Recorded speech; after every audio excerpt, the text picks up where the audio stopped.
It's the Pillowcast with Lane McCullum.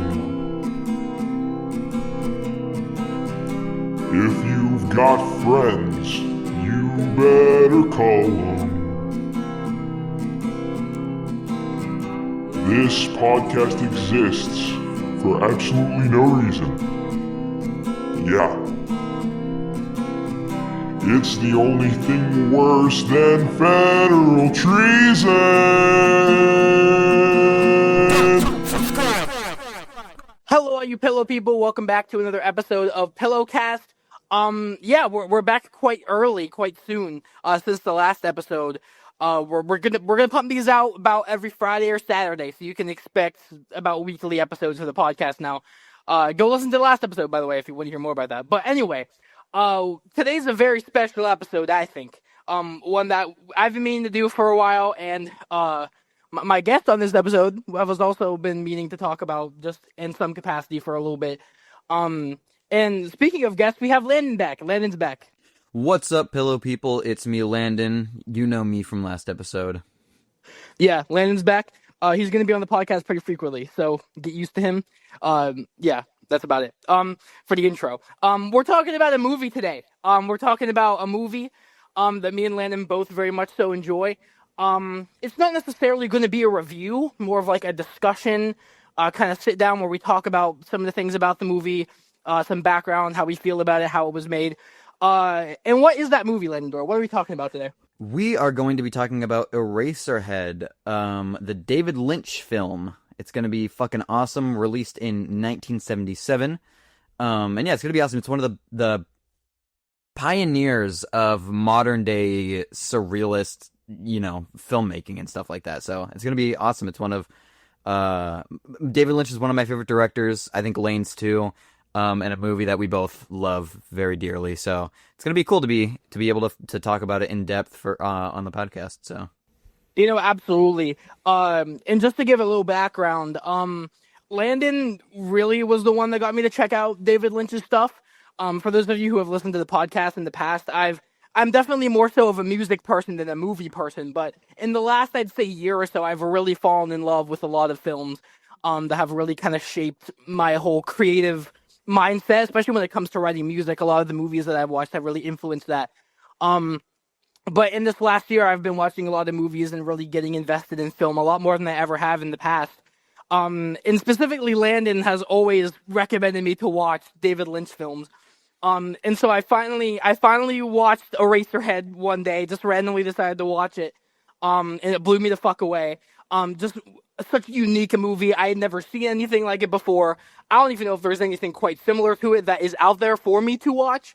It is just such an interesting film, and obviously we're going to talk about it. We're going to get a little in-depth into why it is such a strange film and why it's such a unique film. But when it comes to our discussion, I think this is actually going to be a very interesting discussion because Landon has known this film a lot longer than I have. Just in general, Landon has known about David Lynch for a lot longer than I have. Yeah, I've been a David Lynch fan for many years. I've actually, funnily enough, just last night I got back from a screening of Twin Peaks: Fire Walk with Me at the Frida Cinema, which, shout out the Frida Cinema. I'm going to be doing an article about them soon. Sneak peek if you're watching the podcast. But yeah, I love David Lynch. I love everything about David Lynch. Twin Peaks is my favorite show of all time. One of my favorite movies of all time is Blue Velvet, of course, Eraserhead, stuff like that. So I'm definitely a huge David Lynch fan. Yeah, and I think that the juxtaposition from someone who's known Lynch for a while to someone who has just recently started to really watch his movies and learn about who he is as a person, I think it could be a really interesting conversation because I'm sure Landon has seen the movie more than me. I've only seen the movie 3 times, which is a lot for me when it comes to movies. But I have seen the movie about 3 times. I know how the movie goes pretty much down to a T at this point. I've watched a lot of videos about the movie. Especially if you guys like the movie at all, the Criterion Collection has a Blu-ray of the Eraserhead with a lot of cool bonus features and shit. And I learned a lot about the movie watching a lot of the interviews with Lynch about the production of the movie. There's a feature where he goes to one of the locations where they shot the film. I forget. I think it's the scene where Jack Nance is like walking. It's like this really wide shot, and he's walking. It's not really a bridge, but it's kind of like this concrete like hallway looking thing. But like most of the features, them like driving to it, and they go to to where they shot that specific shot in the movie. And just shit like that. Generally, if you want more just content surrounding Eraserhead, the Criterion Collection version of it is a fantastic one, especially because it also features a lot of David Lynch's early short films that he created before and during the production of Eraserhead. And we're actually going to get into that a little bit first, before we dive into the movie itself. Because one, I think the short films are really cool. And two, I think they give a lot of good background and context as to the kinds of stuff David Lynch was making around the time that he was creating Eraserhead. They kind of have a lot of similar, not necessarily similar themes, but very similar visual aesthetics. It's just a very similar style of filmmaking to Eraserhead.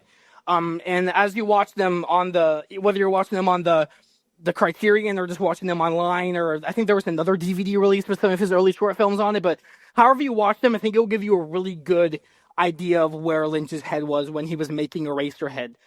And yeah, we've each picked one short film from that little selection to talk about before we fully talk about Eraserhead.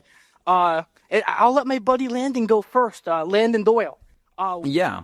So, like Lane said, basically, Eraserhead was his first film, and it was a very rough film to make, but within that time, he made short films, during his time at AFI, American Film Institute, and it's all, of course, very similar to Eraserhead in terms of, if anything, I would actually argue that some of the ones that he's made are a little more intense, tonally and visually than Eraserhead. But you should definitely check them out if you're a Lynch fan. Even if not, if you're just kind of a fan of horror in general, I would say check these out. They're super cool. The one I chose was The Alphabet.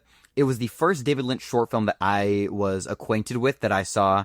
And I was always intrigued by it. And I watched the whole thing, and there's so many cool visuals. The person with the red lips and the I don't even know what I think it's like paper, kind of papercraft going on, whatever it is in some of the later scenes. David Lynch had talked about how he never really cared to make movies. He just wanted to see paintings move. And I think The Alphabet is an incredible representation of that. So in terms of the actual film itself, if you haven't seen it, just a little bit of production, background. He made, it's about 4 minutes long. He made it in 1968. So about 10 years before Eraserhead. And it's hand drawn with, some, live action in between it, mixed in. And it was inspired by his wife, Peggy Lynch, his ex-wife, who plays the pale girl in the film. She's also in Eraserhead, but I don't know where she's at. She is somewhere in Eraserhead, though. But it's inspired by Peggy Lynch and a story that she told about how her niece was reciting the alphabet in her sleep while she was having a nightmare. And Lynch said that because of this, it kind of started the idea, and everything else kind of came to him, which makes a lot of sense if you watch The Alphabet. It's very, very nightmarish, and it shows, a little girl in her bed reciting the alphabet, but she's looking incredibly scared, so it's definitely plays on that nightmare vibe. And like I said, Peggy Lynch is that woman in the bed. She's very pale. She's wearing, all white. And she's placed in a dark room, which kind of gives the impression of nothingness, like she's in a void, which also lends hand into Eraserhead. I think it's very similar to Eraserhead in that sense. There's a lot of emptiness in Eraserhead, so that would definitely come later on. And was kind of just Lynch's style that never really left, you know what I mean? So, there are noises throughout it, which are like infant noises that apparently came from Lynch's daughter, Jennifer Lynch. Shout out Jennifer Lynch. She is so involved in the David Lynch community and stuff like that. People talking about David Lynch. Shout out Jennifer Lynch with my whole heart. Everyone loves Jennifer Lynch. With that, I'm saying a lot, I'm realizing. The film, using the money from The Alphabet, he used that to film his next short, The Grandmother, and that eventually him making those shorts led him to AFI, where he started working on Eraserhead. So, both, I would say, in terms of talking about Eraserhead, it's they're both tonally very similar. I would argue, like I said earlier, that the Alphabet is darker, in my opinion, in terms of the visuals than Eraserhead. I would say Eraserhead is a lot more absurd. I think the visuals in Eraserhead, honestly, are quite a bit ahead of its time. A lot of the things you see in, I don't know if I said Eraserhead before, but the Alphabet is very ahead of its time. A lot of the things you see now in terms of analog horror and things that people find creepy in horror movies now, you can kind of track that back to the Alphabet. A lot of analog horror is very similar to the Alphabet. And one thing in terms of the tone of it is the underlying tone of kind of responsibilities. In the Alphabet, it's about learning the alphabet. And kind of the fear of learning that, I would say, is kind of what I took away from that. With the whole nightmare aspect. And in Eraserhead, the tone, and we're going to get into this later, but the tone of it is the fear of becoming a parent, of parenthood and all that. So, in terms of tone, I mean, you could see where Lynch draws from, is he was scared. He pulls a lot from fear, in a very interesting way, which I think is super cool. And then, both they put their frightened characters in empty, bleak, and dark environments. Henry in Eraserhead is always kind of surrounded by darkness and shadows and things that are very similar to voids. I mean, in something in a more direct sense, both use the cries of the movie to make the audience uncomfortable. There's cries throughout the movie from the baby in Eraserhead that is used to make the audience feel uncomfortable, you know? So yeah, that's kind of, you know, the Alphabet takes something nearly everyone considers innocent and then turns that into how terrifying it might feel for for a child specifically, who doesn't really understand that.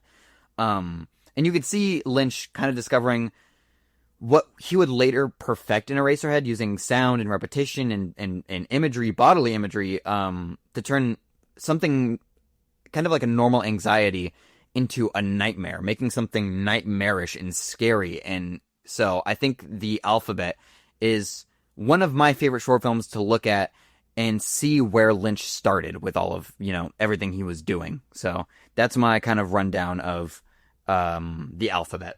Yeah, so many good points in there. I fucking love the Alphabet, and it was also one of the first things I ever experienced that Lynch created, because for some reason, it was kind of trending on my Instagram feed for a little bit. Like, people were constantly posting, like, screenshots of it, like, for some reason. I think a big part of it is because it is very much so ahead of its time, like you said. A lot of internet horror, I feel like, either was inspired by Eraserhead or just uses things that the Alphabet was already on, like, decades and decades ago. So I think it's interesting how the internet kind of came back around on that short film specifically. And one thing I did want to say about the early David Lynch stuff that I've seen is, while there is a lot of twisted human experiences in them, they're all very human regardless. You see a lot of stuff in Eraserhead dealing with parental responsibility and shit like that, and the Alphabet, like, just a child's fear of learning and just shit like that. They're all fears, and they're all portrayed as being very scary things visually, but just in terms of the subject matter, they're all very human fears, and they're all very human things. I'm not going to be talking about the amputee, because I'm going to be talking about another short film that Lynch did around this time, but the amputee is actually a very good example of that, because the short film, there's two versions of it, but both of them kind of revolve around a similar thing, where a woman is having a conversation, just a very normal human conversation, while a doctor is working on her amputated legs, just on the ground working on them. And it's just a very, very human short film, and I feel like Lynch pulled a lot of real fears out of humanity and kind of turned them into just a very natural thing. Everyone has fears, and it's okay to have fears, you know? And I think it was really cool how he turned that into art and kind of visualized it in a way that's actually a lot creepier than it may come off as. And I really enjoyed that. When it comes to the short film that I picked for this little discussion before we talk about Eraserhead, is David Lynch's first short film, actually, and I think his first film he ever made, if I'm correct. I'm not entirely sure. But the film's called Six Men Getting Sick, and it was made in 1967. This one isn't necessarily a narrative-based film. It's honestly a loop. It's just a loop, about a minute-long loop that just repeats for about 3 more extra minutes after that. But it was really, like Landon said earlier, where David Lynch's kind of fascination for a film was him wanting to see paintings like move and come to life. You really see that take place on Six Men Getting Sick, because the whole short film is made obviously entirely practically. It's all practical effects. And he recorded it in just this really dilapidated, abandoned room that he found. He constructed this huge ass screen and put like some faces on it, and some of them are actually casts of David Lynch's actual face, like molded onto it. And it's just this visual of these guys just throwing up and just getting sick. It's just a really, really interesting visual. And as I talked about earlier with kind of the human aspect of David Lynch's films, this one is kind of just a full embodiment of fear. It's just a bunch of men getting sick and throwing up. It doesn't really necessarily make it clear whether they're scared and that's why they're throwing up, or if there's something else, that they're just sick or whatever. The short film is called Six Men Getting Sick, but could very well be something else entirely. Just such an interesting short film to watch. There's this audio track that plays through it that's just this siren loop. While I was watching it was so fucking loud, I had to turn it down, but I think that's kind of the point of it. It's kind of meant to be just this unsettling kind of thing. And while the short film that we see now is incredible, it was actually meant to be viewed like in person practically. So I feel like that element is a little lost in translation when you're just watching it on the TV or watching it on your phone. But nonetheless, I think it's still a very striking piece of visual art. And just really hones in the aesthetics that David Lynch would come to embrace throughout his early days. With short films like The Alphabet, which aesthetically they are kind of different to some extent, but just Six Men Getting Sick is so chaotic, it's so off the wall, and I just think it's easily one of the most fascinating things that Lynch ever made, especially because it's the first thing he ever made. It's really interesting to see his first full-length feature film, and then go back and see what Six Men Getting Sick did. Like I said, not very much of a narrative on it. It's more of an art piece that was kind of transformed into a film. But still a very, very interesting film, and one that I very much enjoy just pausing at certain points and looking at it and just seeing what I can find in it. Very, very interesting.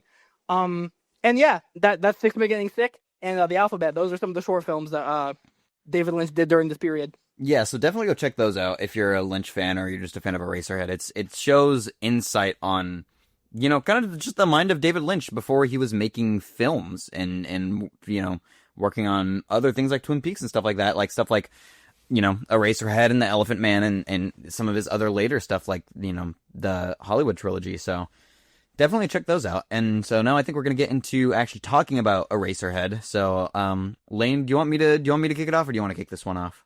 You can kick it off. If you want to give some background on the film, you can. We gave a little bit of background on Lynch, but if you want to give a background on Eraserhead, you can. And if not, you can just jump right into it if you want to. Yeah, so, Eraserhead was made in 1970. Well, not made in 1977, released in 1977.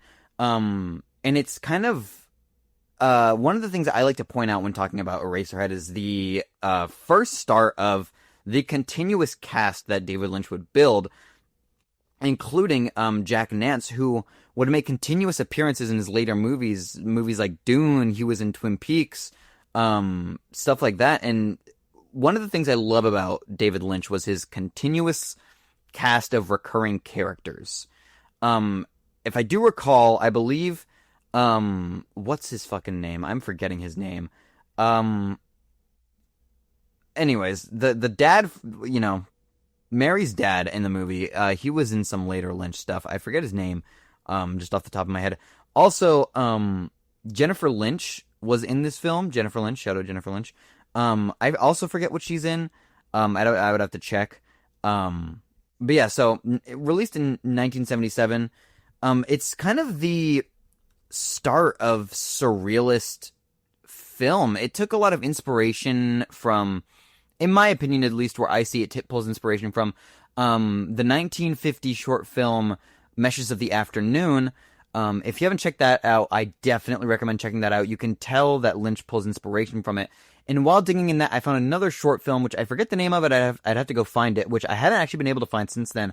But an old 1950s film where a man very eerily looks like Henry, which I would say that David Lynch definitely pulled inspiration from. So I would definitely check out Meshes of the Afternoon. It's an incredible short film and broke the barrier in a lot of ways, especially with how early it was made. And you could say the same thing with Eraserhead. It was made in 1977, and it's very ahead of its time and ambitious for what it was. Very dark tonally, and the visuals are just so mind-boggling. So yeah, he developed Eraserhead over the span of around 5 years while he was studying at AFI. He mostly filmed at night in like abandoned areas around the campus. And funnily enough, the world that he kind of built Eraserhead around was based around his time in Philadelphia, which is funny because Lane is from Pittsburgh. Yeah, no, I very close to the Pittsburgh area. Pittsburgh does not give off that vibe, thankfully. At least I don't think it does. Maybe some people think it does. But when I went to Philly, I've been to Philly one time because, very far away from Pittsburgh. It's kind of far out of my reach. But seeing what David did with kind of the interpretation of Philadelphia and like the inspiration behind like the setting and scenery of the film, he was fucking bang on. I went in 2019, and I'm sure it hasn't changed since. It looks just like how David interprets it in Eraserhead. So yeah. So when it comes to the Philadelphia stuff, he moved to Philadelphia in like the 60s to study painting at the Pennsylvania Academy of Fine Arts. He came from the Pacific Northwest, and he saw kind of just the city's deteriorating industrial areas. He found them scary and unsettling, and that bleakness inspired, it's that bleakness and the unsettling years that he lived in Philadelphia, along with his anxieties around the fact that he had a child that he was unprepared to have. He didn't feel like he could take care of a child. So with that, there's a lot of anxiety kind of surrounding him, and that anxiety around, not just fatherhood, but adulthood. He was a very young man. So with that, he made not that much money, and with a small crew, and they kind of struggled to find an audience in its initial release before becoming such a cult classic.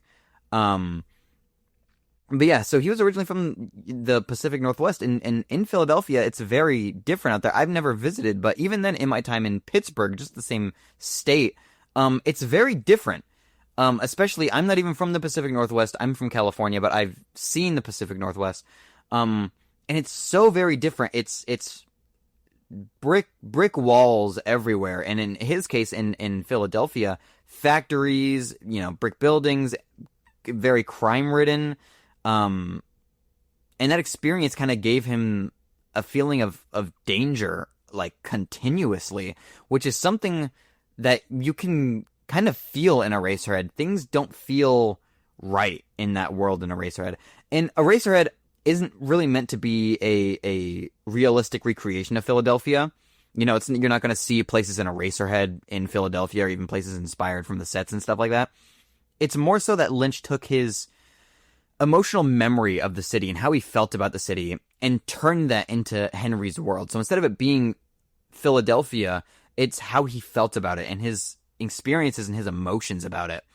All that stuff, the piles of rubble and the broken windows and the factories and the small apartments. And even when Henry's indoors, you can still hear machinery, the wind, and just industrial activity in general. There's not really an escape from that environment in this film. So that's kind of where the inspiration from this film comes from. So it originally became, it started off as a simple 21-page screenplay. And usually when you're writing a film like that, it's usually 1 page per minute. So it would have been around 21 minutes. And it eventually was approved. It was approved in terms of a script around 42 minutes. And then he finished the movie, and it became the 89-minute runtime that, we all know. And And like I said earlier, the production lasted around 5 years, and he worked on it around 1971 to 1976. And they had to keep going. Me and Lane talked about this before the podcast. They had to keep going on and off because they kept losing money. Because the budget wasn't that big.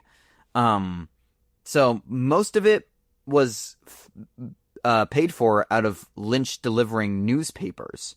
He would deliver copies of the Wall Street Journal, and he would sometimes pause filming, like active filming, to complete his paper route in about an hour. Then he would return to the set, which I think is pretty.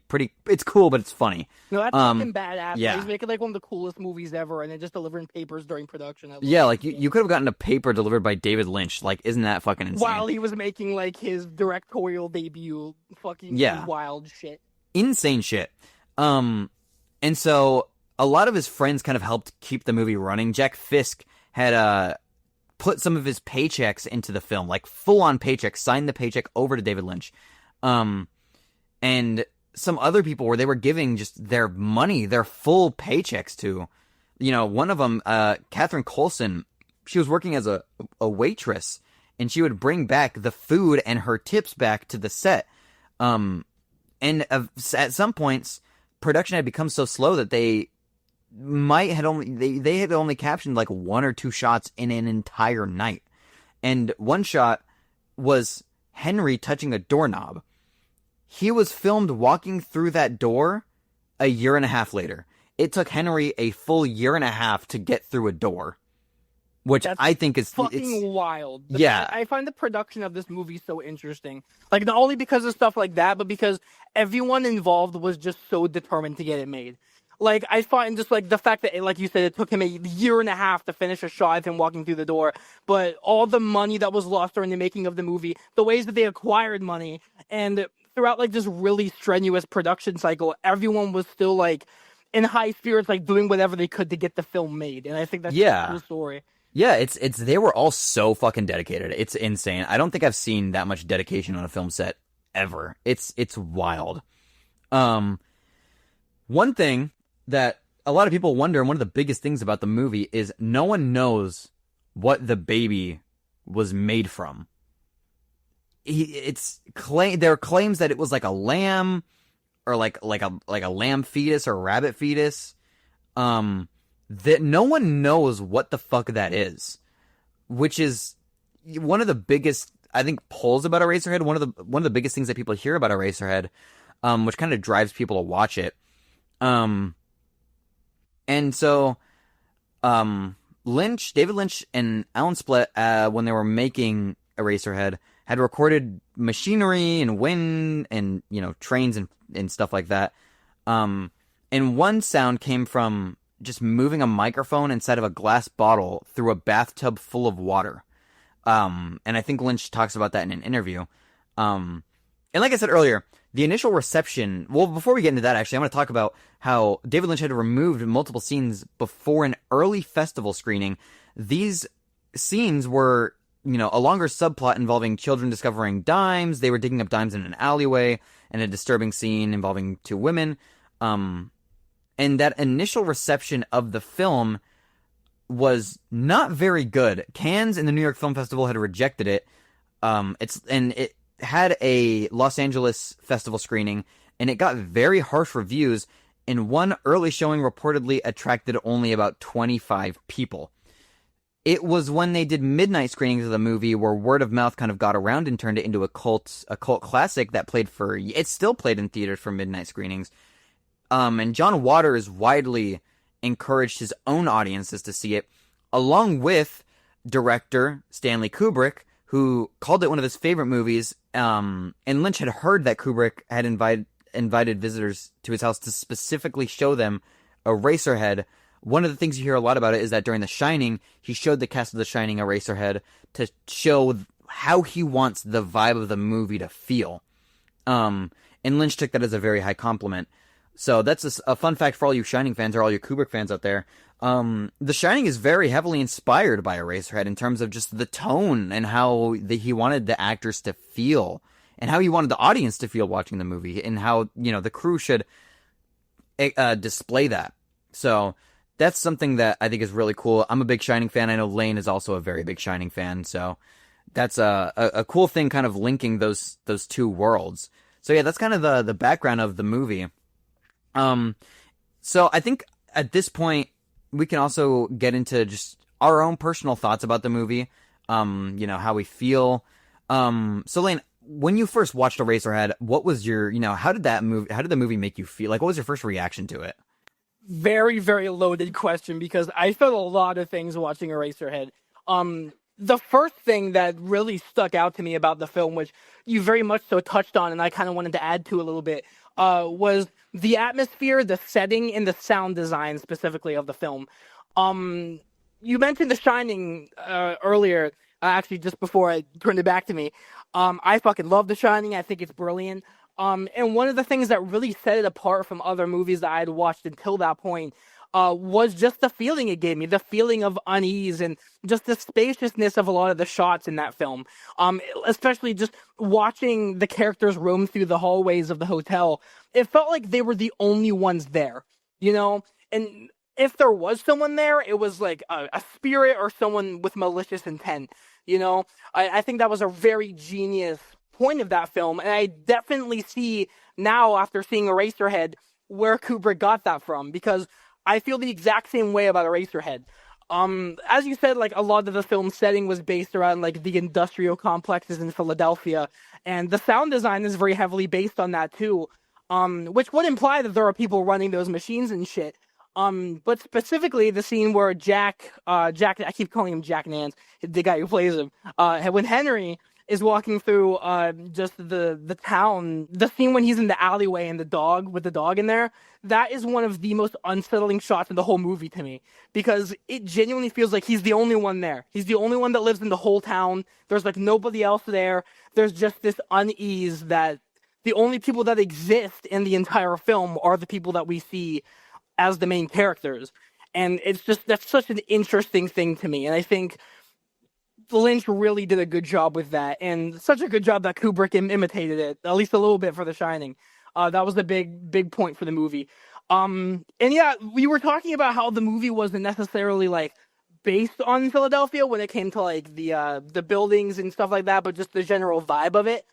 And living in Pennsylvania, one thing that you will see a lot, whether you visit the towns in PA, or you just visit the state in general, you're going to see a lot of abandoned buildings. You're going to see a lot of abandoned buildings, just random old barns and shit, just tons of things left behind and just gone and vacant. And it feels like that watching this movie. A lot of the places that Henry walks past are they don't necessarily look like they're abandoned, but they don't have any life to them at all. And even the characters in this movie aren't all that expressive, and I think that was intentional. The setting, being in a place that is very desolate and very non-inspirational, takes a toll on someone. And I think it was very intentional that the setting matched specifically Henry's just where he was in his life in the film, dealing with the pressures of being a father and the pressures of his relationship and shit like that. I think the setting matched how the characters were feeling perfectly in the film. Yeah. And also, it just sets a mood perfectly. I think the sound design was the thing that struck me the most when I first watched it, because there's really, like, no music, really, in this movie. There's very little of it. One of the only main things I can think of that is a song is In Heaven, which is, like, the best scene of the whole movie, in my opinion. But other than that, I really can't think of even a little musical motif that's in the movie. A lot of it is just this atmospheric, really unsettling sounds, and they start off really quiet, and as scenes progress, they get louder and louder and louder. Which is why I think it's especially important to watch this movie with headphones on, or at least with a good, like, stereo system, because I feel like the sound design is one of the most important aspects of the whole movie, and it really gets you immersed in it. Yeah, I think the sound design was easily, like, the sound design and the atmosphere were easily the things that stuck out to me upon first watching it. And then just the spooky, fucked up, weird-ass visuals, the really creative, weird visuals throughout the movie, which, if you want to get into, you can, and we can kind of go back and forth about it, but those, I think, were, like, the two main things that really drew me in when I first watched it and what stood out to me about the movie. Yeah, so that makes, I 100% agree. And I agree with Lane entirely in the fact that where they live is very much a reflection of how they feel throughout the entire movie. most people who watch Eraserhead, usually when they first watch it, they don't completely understand it, which was also my reaction. I didn't really completely understand what I was watching. In terms of, like, the themes, too, it's like, it's not thrown into your face. And that's one thing I love about David Lynch, is that a lot of his stuff is up for interpretation, which is why it's going to be interesting when me and Lane talk about it, because we're going to be talking about, you know, the way we take things and the way we saw things. It's going to be very different, and none of them are going to be the wrong answer. Believe it or not, Eraserhead is his most spiritual film. Could you elaborate on that? No. But going on that point, a lot of people don't really understand it, or at least didn't understand it on their first watch. Not that there is a definite thing to understand, but my reaction was like a combination of like confusion and discomfort, but also a very deep fascination, which I'm sure Lane could also relate to. A very deep fascination with the film. I loved, a lot of people didn't like it, I've heard.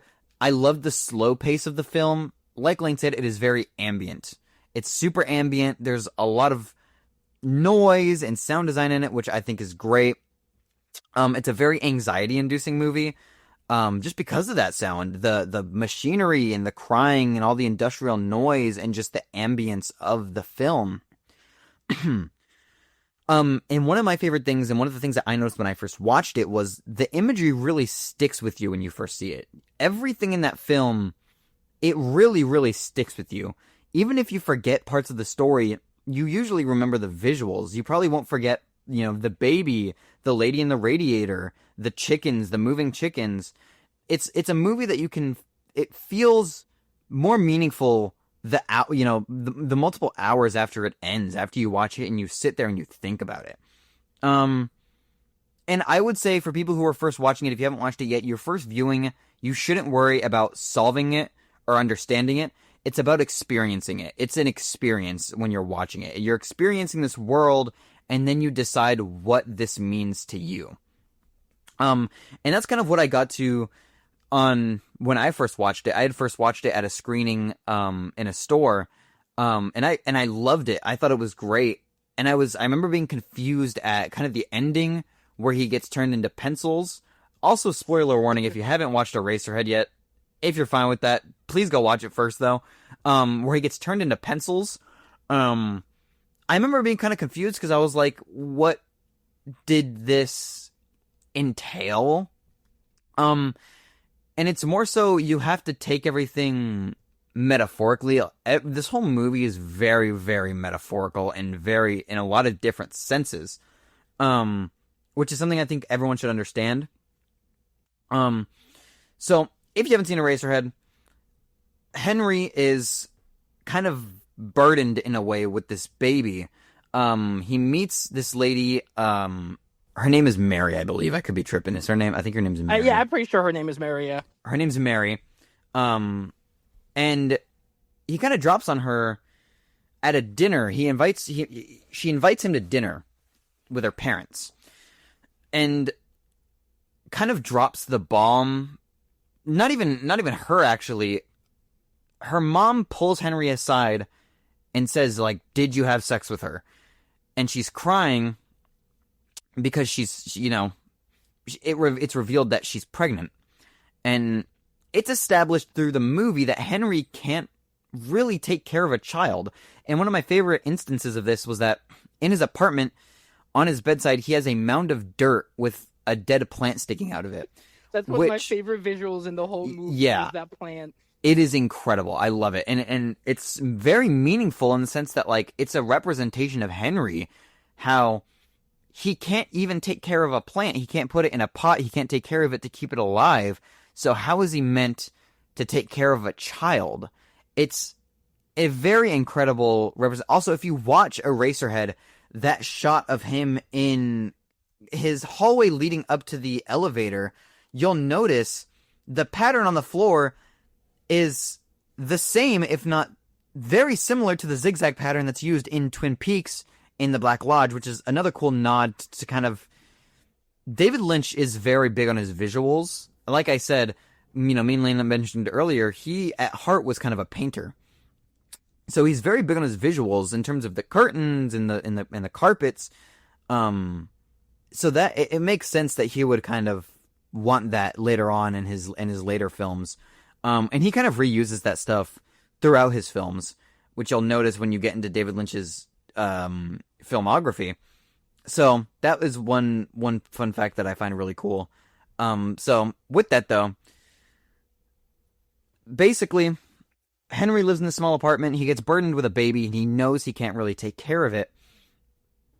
And the film kind of follows him and Mary figuring out how they're going to deal with, this whole child situation.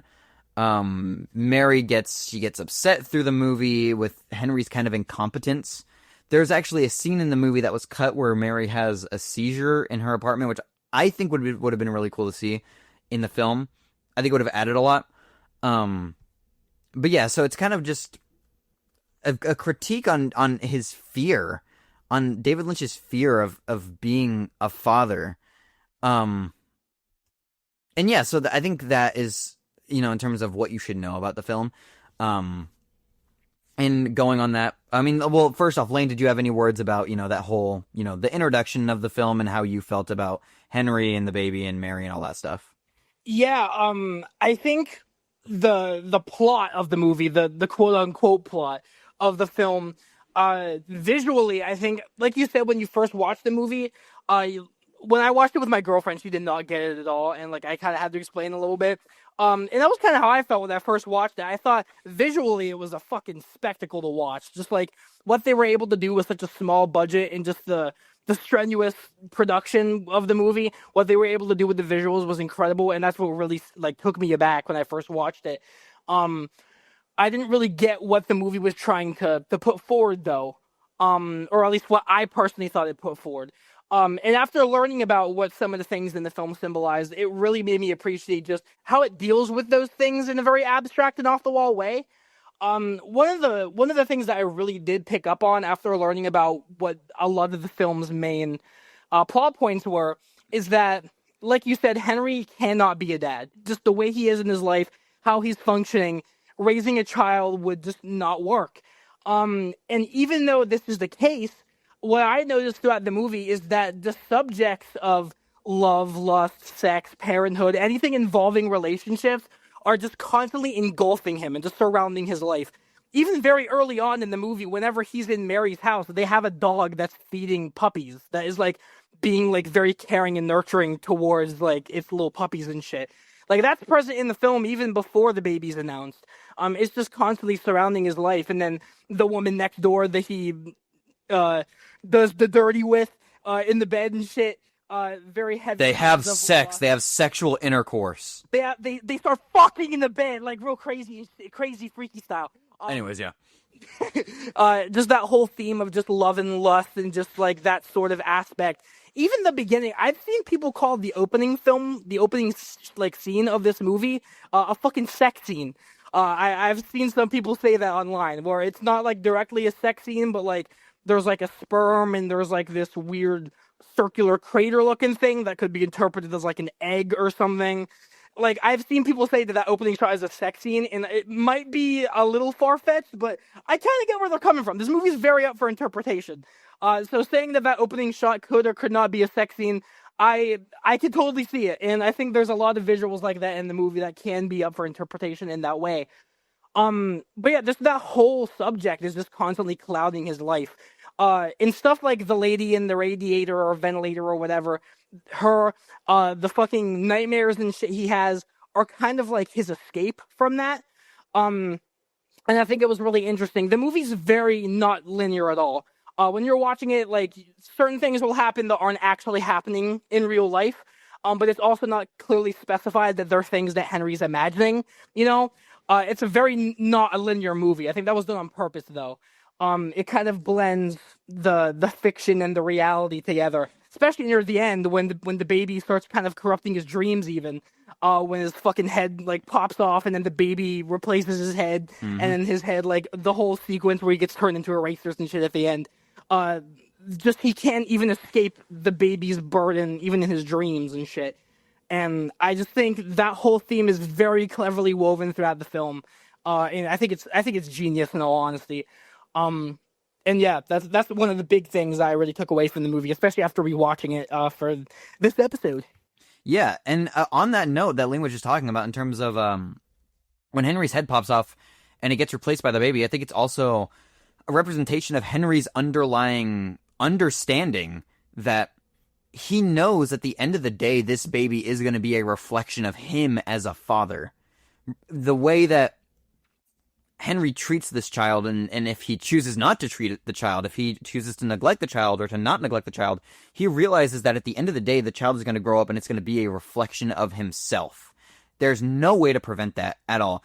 Even if you decide to completely abandon everything and leave, that is still a reflection of that child being raised without a father. And that's a big theme in this movie is responsibility.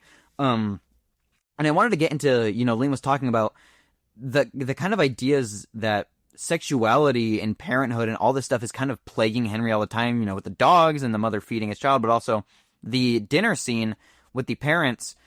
There's a scene where it's a bunch of small cooked chickens and they start just moving and bleeding.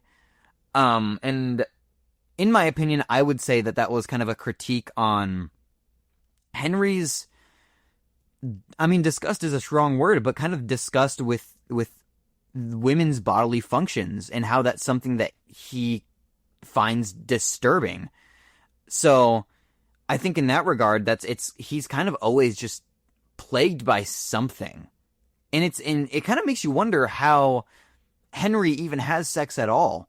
Like, it's kind of weird when you think about it. But Mary's, during that scene, Mary's family is telling him that he has to become a father and that he has to marry her.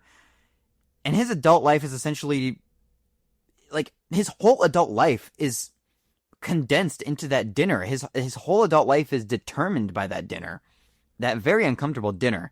That marriage and his parenthood and his responsibility. And it's not really very exciting milestones for him. It's not something that he's proud of or excited. It feels more like traps that he's not prepared for, which I'm very sure is a something that David Lynch had felt during that time when he was, having his child. And he doesn't really know how to communicate with Mary at all, or Mary's parents, or even his own child. He's very blank. His expressions are very blank, and he's very emotionally frozen. Everything that happens is happening kind of faster than he processes it. And so that whole dinner scene is like, it's so many different things. It's a representation of his responsibility, and it's a representation of how he feels about, women and their bodily functions, in my opinion, and how I also kind of took it as the uncomfortableness of meeting with your family's parents sometimes, especially with the dad. The dad is very, very pushing and pestering and, he's a plumber, I believe. And he's very, very strong about that and talks about how he laid all the pipe in the city and all this stuff, and he doesn't get enough appreciation for it. And there's a scene where the dad just smiles at him. And it's, in my opinion, the dinner scene, if you were to watch that, it kind of is Eraserhead kind of condensed into one long sequence. It's meeting your girlfriend's parents, and that's kind of like a normal, it's a step towards adulthood, meeting your girlfriend's parents. One easy step that he kind of expected, and then it turns into a nightmare about sex and about family and into a forced relationship. And inside, they all kind of attempt to behave like a normal family, but no one really communicates in a natural way. The conversations have long pauses, and people, especially Mary, randomly becomes emotional and starts crying, and Henry kind of responds with like a nervous politeness to him. And also about that, Mary crying, I think it could also be a representation about, like, the hormones. She has a baby and she's pregnant and all that and whatnot. And Henry speaks with Mary's mother, and Mary begins shaking and making what I can describe as distressed noises. If you've seen the scene, you know what I'm talking about. And her mother kind of just responds by just brushing her hair until she stops. And instead of asking what's wrong or comforting her, she just does this kind of mechanical action. It's like she immediately immediately jumps to what she's doing. And this kind of establishes that a weird physical and emotional behavior is kind of normal in this family. It's very normal if you watch, what the dad does and stuff like, and what the mother does. We're going to talk about later in this whole sequence. And it kind of also gives Mary the impression of like she's very frightened. She's becoming a mother, and neither she or Henry are emotionally prepared for what's happening. You know what? So, like Lane said earlier, the mother and her dogs, or the mother dog and the puppies are in the living room. This kind of introduces the concept of parenthood before anyone tells Henry about the baby. No one watching the movie, if you're watching it for the first time, you actually don't even know that Henry is having a child. And the dogs are a representation of, that in its most natural form. It's nothing absurd. It's a mother feeding the puppies. The puppies depend on that mother, and the mother feeds them. And this is contrasting to Mary and Henry, whose experience with parenthood they're confused and they're not really willing to do anything, and it's unnatural. So, and if you watch the film, going along with, the whole, like, the concept of the sound design, the sound of the puppies nursing is very loud and emphasized, and it's supposed to show that it makes Henry uncomfortable. And then, Mary's father talks about being a plumber, and he's very angry, describing how he installed the neighborhood's pipes, and how the area changed from open fields to a hellhole. So, stuff like that, and showing the bluntness of Mary's father. And he also just talks about his arm, and how his arm is injured, and he regained movement in it, but he can't really feel it anymore, and so he's telling Henry to, he said he's scared to cut into it and stuff like that. So, being the only father in the film, I would say I saw him as Henry's future. He's a damaged man trapped in a deteriorating home with an unhappy family. And in the kitchen, there's the grandmother who sits completely motionless, just sitting there, and the mom puts a salad bowl in her lap and puts utensils in her hand and moves her arms for her to have her toss that salad, and then just puts a cigarette in her mouth and lights it. And the grandmother's kind of treated like she's a machine, or like an object rather than a person. She's like fulfilling this role for the family. And I think this also could be foreshadowing for Henry's situation. Like, he moved into a predetermined role as a husband and as a father and as a provider. And like the grandmother, he doesn't really resist while other people kind of decide his body and what he's going to do and, what his life is going to do. And so the scene with the chickens, like I described before, describes them as kind of, I think he says they're man-made, and that immediately makes them sound like very fucking unnatural.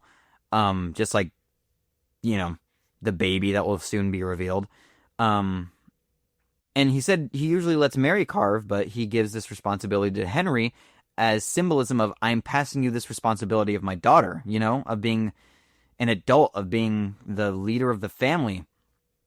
And Henry's kind of initiated into that role of being the husband and being the father before he even knows that he's a father, before he knows the purpose of the dinner and why they're all there. And then, so it's Henry's obviously very nervous, and like I said, with the blood and everything, the chickens are bleeding, and it makes Henry uncomfortable. Its legs move, and the fluid pours between kind of their legs. And like I mentioned earlier, the mother begins making noises and panting, and just what I can only assume to be something sexual. I don't know how to take this. One can only assume to be something sexual, and then she starts crying. She starts screaming and, like, crying.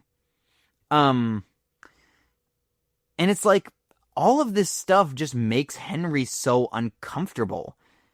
And the dad, the entire time, kind of just sits there unfazed, smiling. And he asks Henry, what do you know? And it's honestly one of the funniest moments, but it's also very uncomfortable because the smile is just like the family putting up this facade that everything is normal, everything's fine immediately after something so horrifying happens. And it's that artificial happiness that is prevalent through the movie. And Henry's answer is honest. He doesn't really know anything. He understands nothing about relationships or parenthood. So the mom ends up pulling Henry into a cramped little area, and Henry kind of always avoids answering directly. He doesn't really look people in the eyes, if you notice that in the movie. And she kind of starts kissing Henry's neck, which is like, I mean, all right, like, sure. And this kind of blurs that boundary between like being a mother and also like that line of sexuality. And she like interrogates him about, did you have sex with my daughter, while also kind of invading his sexual personal space, making the entire idea of sex to Henry super uncomfortable. Now that's like his association with it. And so yeah, that's like the whole thing about the whole dinner sequence and how important that sequence is in the film. And then, you know, the final scene is Mary is kind of tearfully asking if if he minds marrying her. And he says no, but he looks terrified. And after all that, the biggest concern is that the dad is worried that the chickens are getting cold.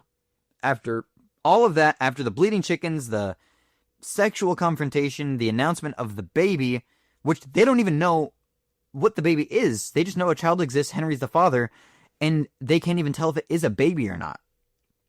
But he just remains focused on maintaining the ordinary dinner, the normal dinner that the family has.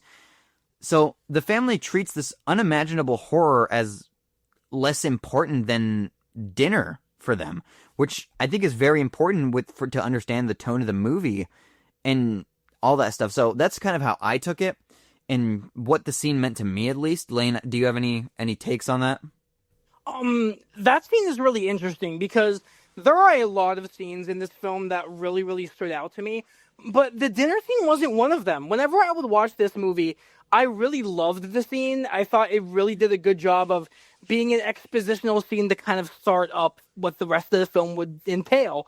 But it was nothing more than that to me. And I feel like you being able to break it down and describe how you view the scene really helped me to visualize how important it is in the grand scheme of the entire movie. And I think that's fucking awesome. And I really do appreciate that scene a lot more now. I think a lot of the visual showcases in the movie, the big plot points in the film, like the radiator lady, the baby, that sort of thing, I kind of dug for meaning in those things as opposed to that specific scene. And I feel like that was a complete disservice to what Lynch was trying to do with the film. And I'm very excited to watch the movie after this and really indulge myself in that scene and think about the stuff that you talked about here, because it really helped me to see just how important that scene is to the film. Specifically, actually, I wanted to give a good highlight on just the baby's appearance in general. Because like you said, it doesn't even really look human. They don't even really know if it is a baby, but they know that there is a child out there that Henry's the father of. But when you see the baby, very famously, it does not look human whatsoever. It does not look like something that would be created by two human beings.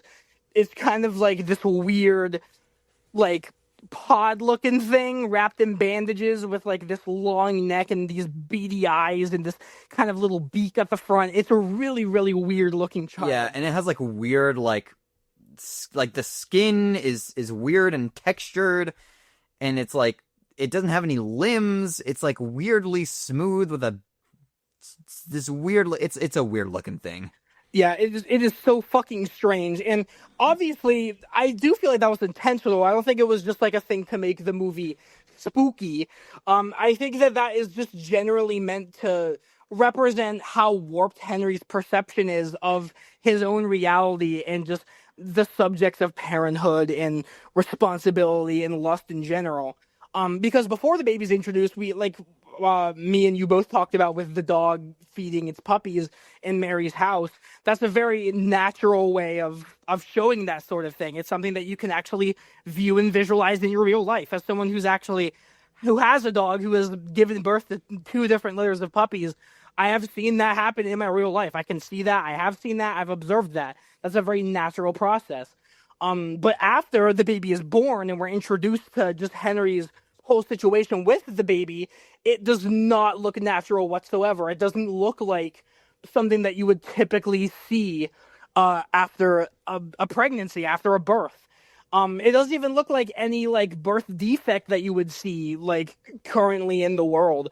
Obviously, like, birth defects are a thing; they happen, but no baby with a birth defect would ever look like that if it's fully developed after 9 months coming out of the womb. So it is just a very strange, unnatural thing, and I think it was intentional to show just Henry's warped view of everything. As you said, I feel like the dinner scene really amplified all of Henry's just insecurities and just awful views about the things going on in his life. And I feel like that's the culmination of it, is that baby. And while he is struggling with just raising this kid and being a dad, his perception of it is so warped that he doesn't even really know if anything good will come out of it in the end. And specifically when we talk about the ending of the movie, he starts coming up with ways that he can eradicate the baby from his life and kind of creating characters in his head to justify his actions. Obviously, I think the biggest representation of it in the movie is the lady in the radiator. Specifically at the end of the movie, if spoilers for people who haven't watched the movie, I don't know why you're watching this if you haven't seen the movie yet. But spoiler alert anyway, after he basically commits infanticide and kills the kid, and there's that whole big sequence in the apartment when the baby starts foaming up and it like starts filling the whole room, and it's just the head of the baby just growing larger and just like all kinds of crazy shots going on. Right at the end, the screen just turns completely white, and it's a scene of the radiator lady like hugging Henry and giving him comfort and reassurance, as kind of like Henry in his head using that character of that lady in the radiator to validate what he just did. Like, Henry's whole experience in this film is just constantly burdened by the subjects of parenthood, sex, sexuality, being a father, and all of this is just constantly burdening him, and the voice in his head is just telling him, you did the right thing. You no longer are burdened by that kid sitting on the desk. Like, you got rid of what was destroying your life, and you might actually finally be at peace now. It's like that baby was the source of all the things wrong with his life, at least what is shown to be wrong with his life in the movie. And he got rid of it. And I guess his dreams and whoever the voice in his head is telling him, like, you did the right thing. And I feel like it's just such a warped, sudden change of events at the end of the movie. It's so interesting how it's portrayed. And everything is very warped in this movie, from just how the characters behave, how the setting looks, all of that. Everything is so warped and strange in this fucking movie, but that's gotta be, like, the pinnacle of it. And that's honestly why I think the climax of this movie and the ending of this movie is just one of the best endings to any film I've ever seen. It is very emotionally intense, it is very visually intense, and just diving into the symbolism of it and why Lynch decided to do certain things with the scene, it's just a perfect way to wrap up all the concepts and themes of the film and wrap up Henry's situation. And it's just, upon first watching it, it doesn't really give a lot of closure on the situation. But after watching this movie and just really trying to figure out what that scene's about, that's what I came to terms with. And that's why I feel like the movie is it leaves me very satisfied at the ending, knowing how it all went down. Yeah, and then going on about, like, the baby. The baby is, in my opinion, a very big representation of Henry himself. Henry, he doesn't like to make eye contact. He likes to kind of avoid things. And when it comes to the baby, it takes away his privacy and his sleep and his freedom. And it kind of takes away his relationship with Mary and the fantasy that he has with his neighbor. Like, he can avoid conversations and be kind of passive around adults, but the baby, it can't be ignored. It constantly cries, and it forces him to acknowledge it. And, the horror isn't simply just, oh, babies are frightening. It's the fear of being responsible for another life while having no idea what you're doing. It can't eat. It cries constantly, and it gets these like painful looking sores on its body, and Mary becomes so overwhelmed for the crying, because of the crying, that she leaves and forces Henry to take care of it by himself. And then, you know, the kid, he watches Henry and he laughs at him and he interferes with his fantasies. And it's all this, and it's such a hard thing for Henry to carry. And to him, I'm sure he sees it now as it's a consequence of having sex. At the beginning, you know, like Lane said, people saw it as like a sperm-like creature emerging from Henry, like as if it were a sex scene. And similarly, creatures kind of appear in the Lady in the Radiator scene, and she crushes them. And the baby resembles kind of like a larger version of those creatures. It's sex transformed into a permanent physical consequence. So this connection runs its course through the entire movie. The mom interrogates Henry about the sex. The chicken moves and bleeds when Henry cuts it. Mary gives birth to something premature and unfamiliar, and then the baby's body is filled with exposed fluids and organs. And Henry wants sexual freedom with his neighbor while escaping the child that he already created by his own consequence. He wants to have sex, but he's terrified of reproduction and physical intimacy and everything that might follow that. So the baby, like we said, it has no body beneath its bandages, and when Henry cuts him open and we see that it's literally the wrapping, it's holding his organs together. This makes like this makes the whole idea of it being premature kind of an emotional thing too, more than just a physical thing. The child is unfinished. It's not a complete child, because Henry and Mary aren't finished as adults. They're unfinished as adults. They're not adults yet. They're not ready to become parents. But they were pushed into those roles anyways, just like the baby was pushed into the world, regardless of if it was ready or not. And the baby, in this sense, the baby's also a victim in this sense. It's easy to see, to view the child entirely through Henry's resentment. You know, it cries and it watches him and it appears to laugh when his fantasies fail. But the baby didn't do anything wrong. It's sick and it's hungry and it's dependent on parents who don't understand it. Mary abandons it and Henry eventually kills the fucking baby. And this creates a big moral conflict. Like, Henry feels trapped, but the creature trapping him is more trapped than he is. It's more vulnerable than he is. And it's also possible that the baby looks like a monster because we see it through Henry's mind. We're seeing it through Henry's mind. Its appearance may represent how he views the child and how he views fatherhood, not necessarily what the child actually looks like. For all we know, it could look like a normal baby. And during Henry's nightmare, his own head falls off and is replaced by the baby's head. And like I said earlier, this is one of the most clearest images in the film. Henry is understanding that this child is a representation of him when he gets older. When the child gets older, it's going to be a representation of him, but also that the baby is kind of the loss of his identity. He's losing his identity to this child. And he will no longer be himself. He's not going to be Henry. He's only going to be the baby's father. So his head, the original head, is taken to a factory and turned into erasers. That's the name, everyone. And so that kind of makes his loss of identity a literal thing. He literally has no identity. He is an eraser. He has been pushed into the system and forced to be something useful. He was literally forced into a system and forced into a machine that pumped out erasers and made him something useful for once.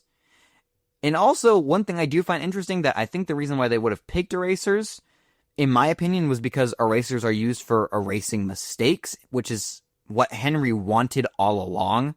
He just wanted to erase this mistake he made. And so the baby ends up replacing him, and while the person he used to be is turned into a disposable product.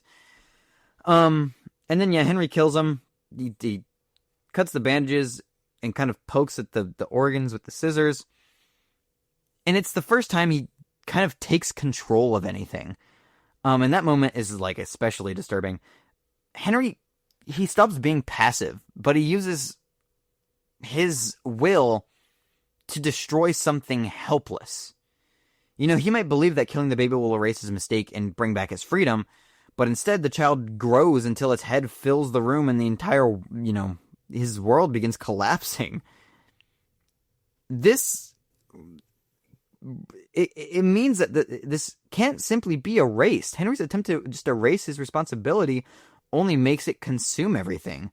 And also the scene kind of mimics the dinner where all of this started. Henry is given this tiny body and a sharp instrument, and cutting the chicken caused blood and movement, and cutting the baby does the same thing. It causes, you know, weird fluids and all of that stuff. And what, if you guys don't know, this baby was a real thing. This baby physically existed on set. It wasn't like an animation or a digital effect or anything. This was a physical thing that existed. And it's also, apparently, Jack Nance had nicknamed it Spike for some fucking reason. I don't know. I don't know why. He looks like a Spike, I feel. Yeah, sure. Lynch never revealed how this was made. There's so many different things. People thought it was like an actual fetus. It's not confirmed though, like a puppetized fetus. And the production team, supposedly, they said that its eyes, like, it had very articulate feature, like the eyes and the mouth and the neck were all controllable independently. So it kind of made it look disturbingly alive. And one weird thing, Catherine Coulson was talking about the production of the movie, and she said several real umbilical cords were obtained from hospitals, and they were used on set. Holy shit, those are real organs. Those were real umbilical cords, yeah. So, like, it kind of adds to the vibe of the film. There was a hospital scene that was planned and it was never filmed where Catherine Coulson, Catherine Coulson was supposed to play a nurse, sorry. Catherine Coulson was supposed to play a nurse, and when Henry and Mary collected the baby, there was going to be a whole scene there. She worked, and, you know, so that never happened, unfortunately. And you heard the joke earlier. Lynch had an interview where he tells someone Eraserhead is his most spiritual film. The man says, elaborate on that, and he says, no. One of the biggest David Lynch memes ever. And then, you know, he talks about his personal connection with the baby and all that stuff. And his daughter, Jennifer, shout out Jennifer Lynch, was born unexpectedly with clubbed feet. And she kind of connected that experience to the film, you know, the weirdness of how the baby looks. And Lynch had said that it was one influence among a bunch of others. So that's kind of the symbol of the baby in the film and all that stuff. And yeah, it's not just a special effect. It's a representation of Henry and David Lynch. So yeah, that's kind of just the whole thing with the baby, and you know how it makes Henry feel. And one thing I also wanted to go into was the Lady in the Radiator, which we talked about earlier, which I know Lane is also probably going to have a lot to say about it, because Lady in the Radiator is a very interesting part of the film. So, actually, Lane, do you want to go into your interpretation of who the Lady in the Radiator was? Yeah, absolutely. I think probably my favorite character in the movie. She's not really a character, because there's not really like a lot of, you know, personal stuff involved with her. We only see her in about 3 scenes in the whole movie. But I just think the way she's introduced is so fascinating, because throughout the scenes when Henry's in his apartment, he's constantly just looking at that radiator. You know, like, we don't really know why he's looking at it. We hear, like, the sounds of the radiator, and stuff gets a little intense while he's looking at it. But we don't necessarily know what the significance of it is. Until we start getting to see what Henry is envisioning in his head, and that's when we see the Lady in the Radiator. The In Heaven song, courtesy of the Radiator Lady, easily the best scene in the entire movie, in my opinion, at the very least. It breaks up the flow of just the constant just noise and just unsettling vibes of everything. And the song is unsettling for sure, to a degree, but it feels like otherworldly. It kind of feels like a break from all of that. I feel like that was obviously intentional. I feel like everything in this film is intentional and has a meaning. And this is to get just to the point of it, I feel like the radiator lady is just a physical embodiment of just Henry's escape from all of it. Just his release from all of it. She is the voice in his head that tells him what decisions to make and validates those decisions. Specifically, the song where she sings, "In heaven, everything is fine," I feel like could relate to the death of the baby. I feel like that scene represents the first thoughts of Henry wanting to end this child's life and end this section of his life. Her saying, "In heaven, everything is fine," means the baby may be in a hole and it may not be very happy, but you're not happy either. And you can escape this situation by ending the baby's life. And when the baby's dead, it'll be in heaven, but it's okay because in heaven, everything is fine. It'll be a lot better for the baby in heaven than it'll be, like, in that apartment, like, starving on a desk. Yeah, and you know what? Adding on to that, actually, I do want to point out, I never actually thought about it in terms of the baby. I more so took that scene as Henry's, that's what Henry's thinking. You know, he wants to escape all this, and to the point where he's just contemplating suicide with, you know, the radiator lady telling him, and what he's thinking is he's thinking, in heaven, everything is fine. I don't have to worry about this. And that's kind of him contemplating killing himself. That's kind of the way I took it. No, that's a very interesting interpretation. And honestly, that could be correct too, because it's kind of a very demented sounding song. Because it does kind of have this hopeful mode to it, but it's still a little not all the way there. Kind of like how Henry is. He's for the most part a pretty average looking dude, aside from the weird ass haircut. He's a very unassuming guy. There's not a lot that you would necessarily expect of him looking at him. But he's not all the way there. There's a lot of shit going on in his life. And I feel like just the sound of the song in general very much so reflects him as a person. But yeah, thinking about that scene, it always just made me think of Henry's justification for why he has to end that kid's life. And that's just, especially because it's right kind of, not necessarily in the middle of the movie, but like shortly before the climax and everything. I feel like it's just the perfect spot for that scene to be for Jack Nance, for Henry to kind of finally come to this conclusion that this is the only way he feels like it has to go. And she's the voice of reason to me in the film, but she's not actually reasonable. Because in all honesty, she's just a reflection of Henry. Because she was created by Henry, at least how I viewed it. She is created by Henry. She's his inner voice. So we're not necessarily seeing another character. We're seeing sort of an embodiment of Henry's feelings and just this character that he's created validating his feelings and his decisions.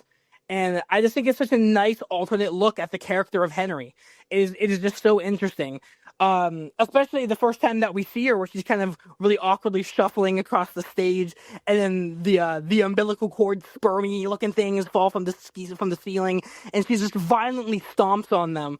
Like that to me is exactly how Henry is feeling. Like he wants this baby gone.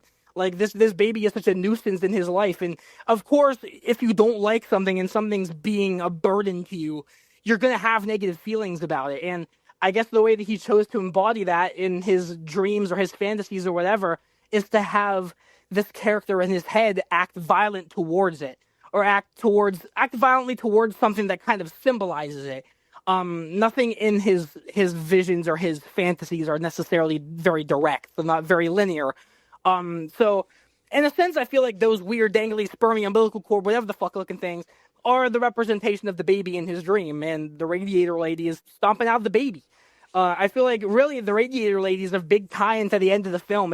She's just a whole big foreshadow to what Henry's going to do to the baby later on. That's why I think she's just my favorite character in the whole film, because first of all, I just think she looks really neat, because she's really very much so unassuming looking, but she has her face is real puffed out and real sculpted and really fucking weird. And she's just a big foreshadow to what Henry ends up doing at the end of the movie. And I just fucking love that about the character. I think it's just a perfect addition to the movie, and I'm glad that we get to see her. Honestly, all of her scenes are very important, and I'm glad that she's used sparingly, and I'm glad that she's used sparingly. She's used in very effective points of the movie, and I feel like anytime you see one of her scenes, it's another step closer to what ends up happening in the end. Yeah. I totally agree with everything Lane said, and the fact that it's definitely a representation of how Henry feels when she's like stomping out these little sperm looking things. It is how Henry feels. And I think that's, you know, the lady in the radiator it quite literally is Henry's escape. He looks toward his radiator for comfort. And it's like his fantasy of being able to escape this child, a place without a baby, or like anyone, any type of responsibility. And you know, Henry, where he lives, it's dark and it's cold and there's machinery everywhere. And inside of the radiator, his radiator is the only object that represents warmth. It is literally a representation of warmth. It doesn't get more obvious than that. It is literally a representation of warmth. It is a fucking radiator.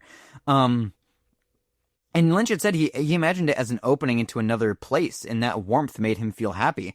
And inside of that, there's a big, brightly lit stage separated from any industrial surrounding. It's this mechanical object, funnily enough, becomes a doorway into something that's the complete opposite.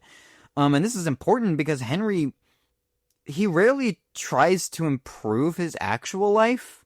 When something becomes overwhelming to him, he kind of just escapes to his radiator. That's kind of like the whole point. And like Lane said, she has these big puffy cheeks. The lady in the radiator, she has these big puffy cheeks, and she's always smiling. And David Lynch had explained that she may have suffered from bad skin and covered it with heavy makeup, but that her happiness comes from inside rather than her appearance. That her happiness is truly who she is, and not some outward appearance. And like Lane said, Henry's a pretty decent looking guy. He's got some fucking goofy ass hair, but honestly, I kind of fuck with it. I don't know. That's just me. I kind of like the hair. I mean, I like his hair, but it's a very traditionally unusual kind of haircut. I'd like to stick my nose in there and see how we're feeling. So it's another representation of David Lynch kind of putting beauty inside of something that's physically strange. It looks strange, and and the baby, it's deformed and it's terrifying to Henry. But the lady is also kind of terrifying, but she makes Henry feel safe. And unlike Mary, and unlike the girl across the street, or across the hall, or unlike Mary's mom, she doesn't ask questions or reject him or pressure him. She just smiles and embraces him.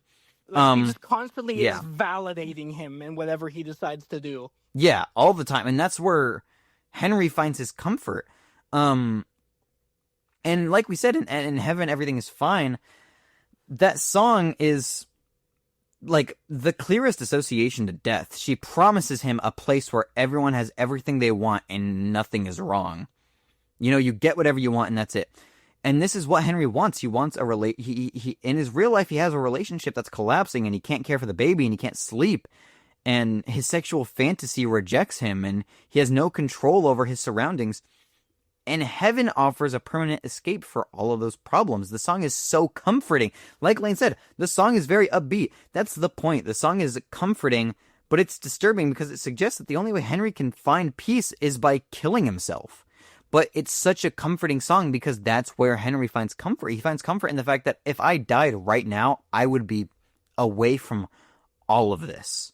So that's one thing I loved about that scene is it's a real dive into Henry's mind. And it could also be, you know, a representation of, you know, art and imagination.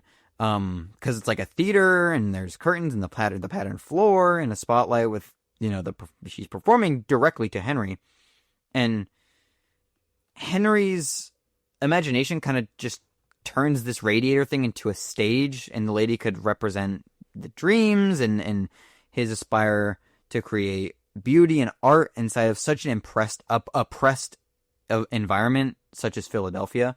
If you're watching this and you're from Philadelphia, I'm not sorry, but one fun fact about this: the Radiator Lady was not in the original screenplay. Actually, during production, during production, Lynch had drawn her in a picture, and then noticed that the radiator on the set of Henry's room had an opening resembling a stage. So he built the entire idea around that, you know, that entire accident discovery. And that patterned floor was, I'm assuming, the influence for the Black Lodge in Twin Peaks. It's very, very similar. So that's kind of where, and then, you know, Lane talked about the ending after Henry kills the baby and the whole industrial world kind of collapses. He appears in like a bright white space, and then he fully embraces the radiator lady, you know? And there's a lot of meanings for this, which actually I do want to go over with you, Lane, right now. But before we get into that, you know, do you have any other takes on the Eraserhead, or on the radiator lady and stuff like that? No, other than I think it's really interesting how similar yet so different our interpretations are of this character in the film. Because I think it's definitely one, if not the character that's definitely the most up to interpretation in the entire movie. And while we do seem to agree in our interpretations that the song In Heaven is about just the escape from real life into heaven and the escape from the suffering and all that into heaven, I find it interesting that you view it as Jack going to heaven versus me viewing it as the baby going to heaven. And I think that's such a genius. The movie is so genius in that way because it keeps a very nice structure going with its themes and its plot, but it's so very much so up to interpretation. And even when two different people have similar interpretations of what the stuff in the movie could mean, they still could end up differing very heavily by the end of the discussion. And I think that's a testament to David Lynch's creativity and just what exactly he wanted to do with the movie. And I think, honestly, having this conversation and seeing where we fall in line and where we don't just makes me appreciate the movie so much more. So, if anything, I think that's the best thing I've gotten out of this conversation thus far, and makes me want to watch Eraserhead again after this. Yeah, no, I'm definitely gonna hop back on that literally right after this. And so yeah, that's kind of the way. But I wanted to talk about this because I wanted to see your meaning in terms of the radiator lady. And in terms of the ending, actually, I want to see your idea of the ending. So there's multiple ways you can kind of take this, and you could take it as Henry died and entered heaven as promised in her song, which is why she kind of appears there. Or it could be that Henry is kind of permanently retreated into this fantasy, and he had like maybe a mental breakdown, or she's comforting him and forgiving him after he kills the baby.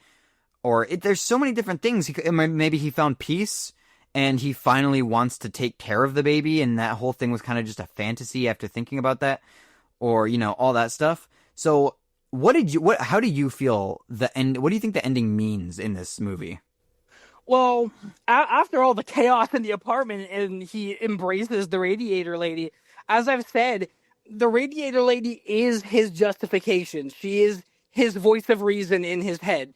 Like, even though it is technically Henry in a sense, just seeing the inner machinations of his mind, which may or may not be an enigma,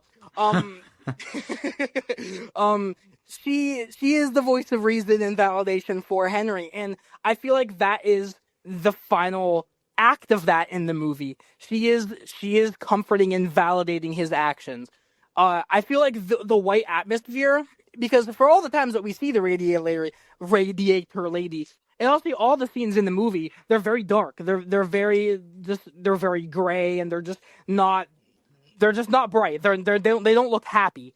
But this is one of very few, if not the only shot in the movie where it's a white background and everything's bright.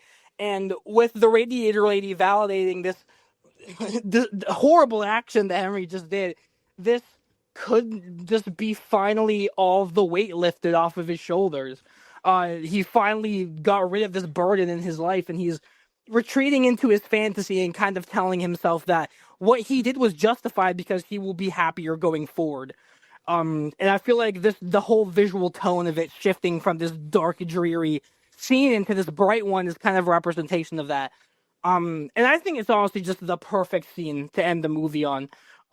Just this Henry finally coming to terms with what his life is going to be now that he has this burden off of his shoulders. All of the things that made him uncomfortable and all of the things that he didn't necessarily understand, or all of the warped perceptions of relationships and sex in his life, they're all gone now. They don't really mean anything. Because there's nothing in his life that have that meaning be put onto them. None of it matters anymore. To him, he's gotten rid of the source of the problem, and I feel like now he's very freed. And it's a very fucked up way to look at it, because throughout the movie, Henry isn't necessarily shown to be this bad guy. He's not foreshadowed to be this evil person. But it's such an interesting little turn there at the end of the movie where he's at peace regardless of the awful thing that he did, because all of that is taken off of his shoulders. That's how I've interpreted it. But honestly, that is the one thing about the movie that I do think could change with rewatches, because I feel like there's a lot of different ways that the ending could go. Yeah, I definitely agree, and I totally see the view there. And it would make sense. Henry, he doesn't like to confront shit. He literally killed his child. Like, he's not going to want to confront that. So he's going to want to retreat into the music, the music that the radiator lady makes, and ignoring his problems and fantasizing about the radiator. So it's kind of his escape. So the way I saw it, in my interpretation, I believe that Henry dies at the end of the movie. Like I talked about before, in heaven everything is fine. She promised Henry an existence where suffering and responsibility don't really exist, and that's kind of all he wants. So there's this big, overwhelming white light, and the whole destruction of Henry's physical environment, his physical environment. The industrial noise is all gone. The planet in the beginning that was controlling his world, it collapses, and Henry doesn't really have to go back to any of that, and the lady embraces him as she's like welcoming him to somewhere else. Or maybe that his idea of heaven was inside of the radiator, welcoming him into the radiator where he feels he belongs. And regardless, Henry and the baby are always going to be connected. Earlier in the movie, the baby's head replaces Henry's, and in that way the child kind of becomes his identity, and killing the baby could mean destroying himself as well, because at that point when the baby's head replaces him, it could be a representation of the fact that the child has already become his identity, and the only way he can erase that is, he has to erase the baby to erase himself.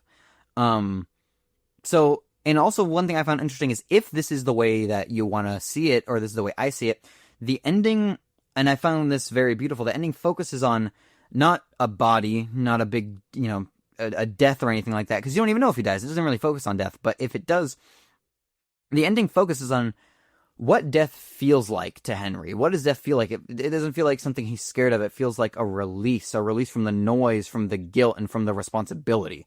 That's the way I looked at it, and it's very interesting seeing, me and Lane's two different sides, and I totally agree that, all three interpretations honestly are very possible. In terms of, the spiritual release and all that stuff. He dies, he goes into his fantasy, or it's just like a spiritual release. They all work together. In every sense, they all work. Henry, might physically die while imagining the lady is welcoming him, and he may mentally escape reality through a fantasy that feels like death, maybe, or he might experience a spiritual death in which his old identity disappears. It doesn't matter, because in all of those ideas, what Henry does still stands. You know what I mean? So I think that's awesome. I think that interpretation is really cool, though. Yeah, I think that's overall just a great way, honestly, for us to wrap this up, because at the end of the day, I think Eraserhead is, at the end of the day, just a movie that's very much so up for interpretation. And I think it can mean a bunch of different things to a bunch of different people. And I think that's what's so interesting and so fascinating about this movie, because this movie is talked about like a horror movie, or like a psychological horror movie, or just something of that nature. But in reality, it is definitely a horror movie, but it's a very unconventional horror movie, because it takes a fear that could realistically happen to a lot of people. There are absolutely a lot of people out there that are afraid of becoming parents, or afraid of intimacy in relationships and stuff like that. And going back to what we were talking about with all the short films Lynch had done before this movie, everything that he tackled, all the fears that he tackled in those films were very human. They were based in humanity and just humanity's fears about certain things. And I think that this movie is so unique in that regard, because while I do love a slasher movie every once in a while, like a psychological horror movie, this movie is honestly just very much so an examination of the human condition, and just how humans feel when certain things happen to them in their lives that they wish they could stop or get rid of. And I think that makes this movie so unique and very far removed from a lot of other movies that I've watched, because it really does a great job of embodying the horror that can come from simply having a kid that you don't think you're ready to take care of. And I just think it's an absolutely incredible movie. And yeah, do you have any closing thoughts, Landon? I have one more thing, and I want to ask you this, Mr. Lee McCollum. Oh yeah, absolutely. Let's go. Let's get into it. Your favorite scene, your final rating, and would you recommend this movie? Oh shit, absolutely. Favorite scene, easily the In Heaven scene with the radiator lady. I think that's the turning point in the film. I think that's easily the most important scene in the whole film. So I would absolutely recommend it. Yeah, that's easily my favorite scene in the movie. What were the other two again? Rating and Rating and would you recommend it? Yeah. I would say a good 9 out of 10 for Eraserhead easily, and I absolutely would recommend it to anybody who wants to just watch a movie that will make them feel a way they've never felt before. I will give it a 9 out of 10 just for the sole fact, without that one extra point, because it is a film that I can't necessarily watch all the time, and I think that's a good thing. Coming off of music and listening to so many albums, there are definitely albums that I rate exceptionally high that I just can't listen to often because they're hard to listen to. The one that definitely comes to mind the most when I first think of things like that is The Downward Spiral by Nine Inch Nails, where it is just an incredible album front to back, but I only listen to it maybe like once a year because by the end of it, I'm just distraught and distressed and I like never want to listen to anything again. Dude, Lane, I know some shit that's gonna fucking destroy you. What? Trent Reznor did a soundtrack for a David Lynch movie. Oh, didn't he do it for Lost Highway? Yep. Holy that shit, shit's gonna yeah. fucking that's it's funny that you mentioned The Downward Spiral because it's like, oh, that and Eraserhead is like it's David Lynch and Trent Reznor who are like known for working together. Yeah, that, and also I think the Smashing Pumpkins did a song for the Lost Highway soundtrack. I'm So pretty sure. fire. Yeah, no, we got to talk about more Lynch movies. Absolutely. Oh, we totally will. Honestly, we're probably gonna hit up the Elephant Man next. Honestly, Yeah, honestly, we could just go in order. I feel like we could do all of them, even Dune. We could fucking talk about his fucking Dune adaptation. I do still need to watch Dune, but fuck it, I'll watch it and then we'll talk about it. Absolutely. But yeah, that's my rating, how I feel about the movie, my favorite scene. And yeah, I guess I'll pass that over to you, Landon. Your favorite scene, your rating of the movie, and would you recommend it?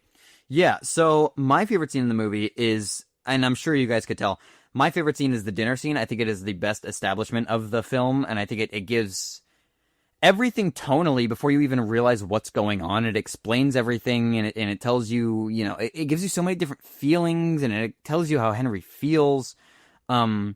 And yeah, and I think it's just an incredible display of what David Lynch wanted. I think that whole scene is that, it's that representation. So, with that, I could be biased. David Lynch is my favorite director. I'm going to give this movie a 10 out of 10. I think it is literally the perfect movie.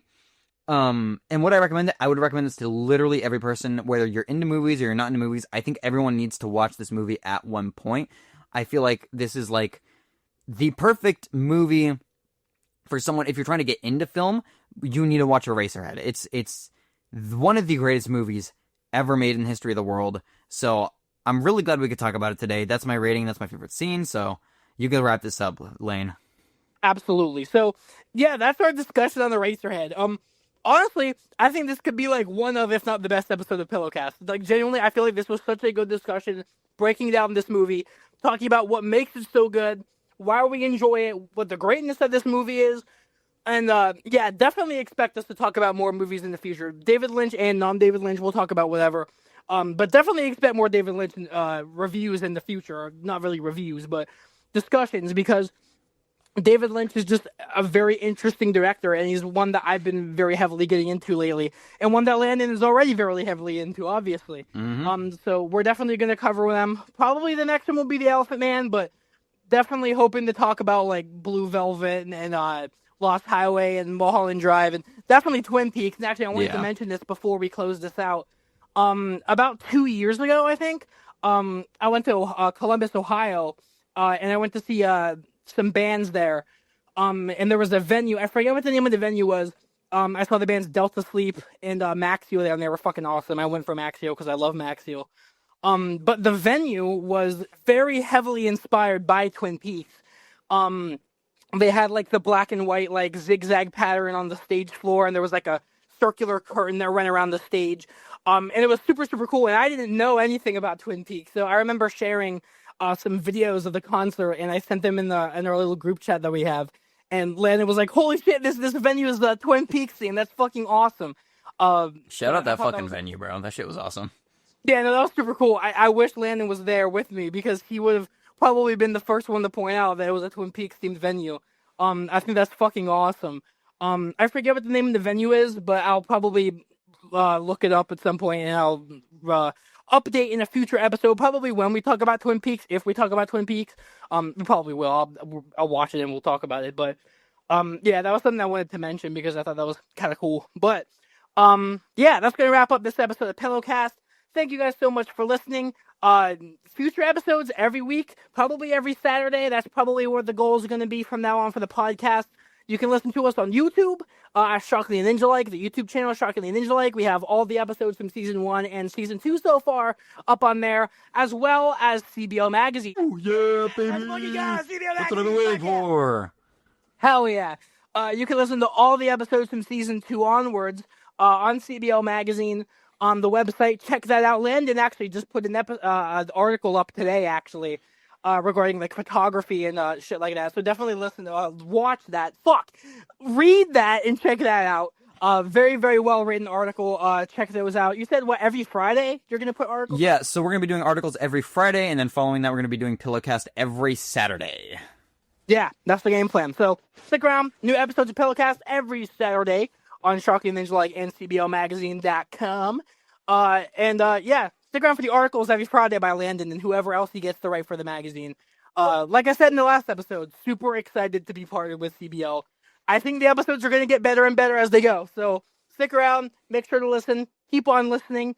Anything else you want to say, Landen, before we cut this off? I think you got it basically down perfectly. It's going to be an awesome experience, and expect some more episodes. I think this is honestly one of our best episodes, and it was a lot more than just a podcast episode. This was a great conversation between me and Lane and understanding each other's point of views and stuff like that. I think this was really fun to do, and we're going to definitely do a lot more stuff involving the stuff we enjoy and all that stuff. So yeah, expect Pillowcast every Saturday. Don't forget to check out the article that I wrote on Lane's music project Teddy Diary that came out I think just about a week ago now. And yeah, to read the new article that came out is about shutter dragging and photography stuff. If you're into photography, don't forget to check that out. It's called what I literally wrote the fucking article. I deadass. I fucking forgot. Hold on, guys. Give me an intermission real quick. Leave this. Called, guys, go on CBO Magazine right regardless now. of what it's called. You know what? I don't even tell you what it's called. Go on the magazine right now and find out what it's called. Yeah, it could be called Fuck Poop Butt. Whatever the hell, it doesn't matter. Doesn't matter. You got to go on the website and you got to find it out, and then you got to read it. Yeah, absolutely. That's how it goes around here. Yep. But yeah, great discussion, great episode. I think definitely more of these coming in the future. And yeah, stick around for more episodes every Saturday on CBO and YouTube. That's it, everybody. Peace out. Stay fluffy.